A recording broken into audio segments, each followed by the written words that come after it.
No, I wasn't too proud of myself back there at the start when the Army first looked me over.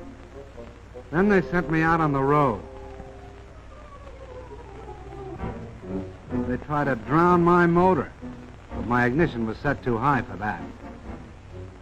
They tried to break my back on roller coaster roads. But when I held together, it looked as if the Army and I might somehow get along because they gave me a nickname. From the words general purpose, they took the G and the P. They called me Jeep. It sounded more like a noise than a name. Then it really began. I was sent out on maneuvers. This Army was getting tough. Could I keep up with them? Was I good enough? How did I know? All I could do was keep my fenders straight, my gears grinding, and hope for the best.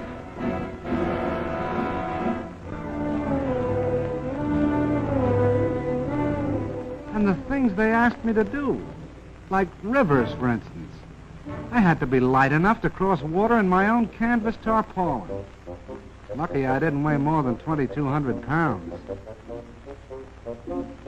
And it was lucky that I wasn't any bigger than 11 feet long and 5 feet wide and 3 feet high. Because when the outfit took to the air, they expected me to go right along with them.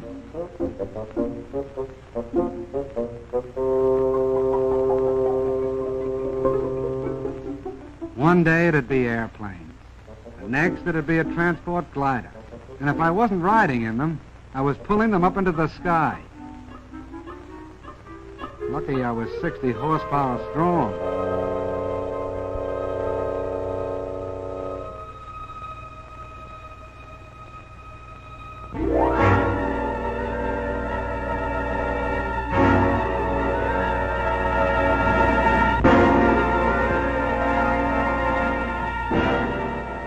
The Army was getting tougher, preparing itself for the big offensives that were coming.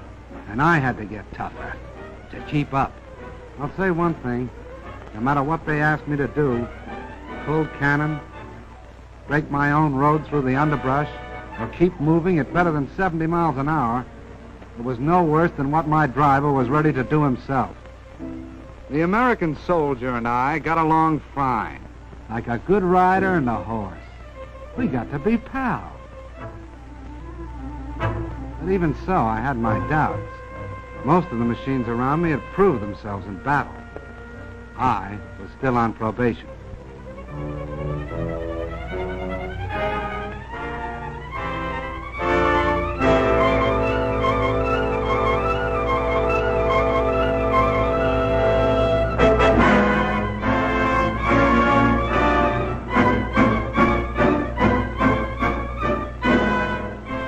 I did about everything a machine could do to stick with that Army. I stood up to gunfire and mounted a gun of my own. I laid down smoke to hide the tanks that followed. I helped out wherever I could.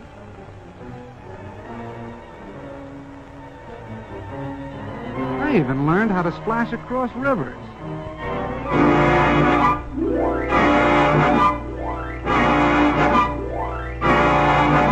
With a boat arrangement built around my middle. But I didn't know yet whether I was accepted until all of a sudden I found myself in mass production. It meant only one thing. I was a success. I was getting turned out one every 2 minutes. 30 jeeps an hour. What do you think of that? All of a sudden, I found that I was a popular kind of character. I was marching right up there in front with the band. I was meeting movie stars, and we went out driving together. We sold war bonds right down the streets of Washington, D.C. itself. I was a success. I got all set to go traveling. They credited me up for shipment overseas to do the job I was built for.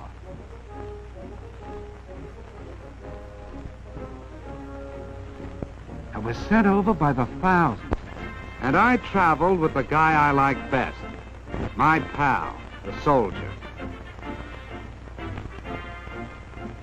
Wherever he goes, I go. And let me tell you, we land together on a lot of different shores.